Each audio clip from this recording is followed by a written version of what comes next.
এরকম ভাবে কি দেখতেছি ভাবতেছেন? টেকনোর স্পার্ক 40 প্রো প্লাস এই ডিভাইসটা কতটুকু পাতলা তা কি বুঝতে পারতেছেন? মানে এর চেয়ে আর পাতলা কোনো ডিভাইস হতেই পারে না। আচ্ছা, শুধু খালি কি পাতলাগুলো হইব? এই যে এখানে যে ডিভাইসগুলো দেখতেছেন এগুলো কিন্তু একটু মোড়াকাটা হইলে কিন্তু আমরা যতটুকু জানি একটু শক্তমুক্ত থাকে। এখন স্লিম ডিভাইস তো অনেক সময় ধরেন আপনার এই যে পকেটের মধ্যে রাখলেন, পকেটের মধ্যে রাখলে কিন্তু ভাঙ্গেও যাইতে পারে, এরকম ধারণা থাকতে পারে না? আচ্ছা, আপনার এই ধারণা আমরা ভুল প্রমাণ করে দিব। ফোনটা চালু আছে তো নাকি?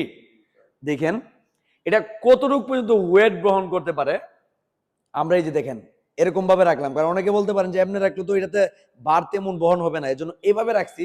আর এই যে এই টুলটা আনুমানিক এটার ওয়েট হবে প্রায় 20 থেকে 25 কেজি ওয়েট হবে, কিন্তু এটা আমরা এই যে এই এটার উপরে কিন্তু আমরা রেখে দিব, আমরা দেখবো না মোবাইল ঠিক আছে, দেখি ভাঙছি কিনা দীক্ষা লই।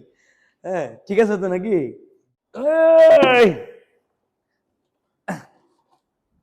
ভাই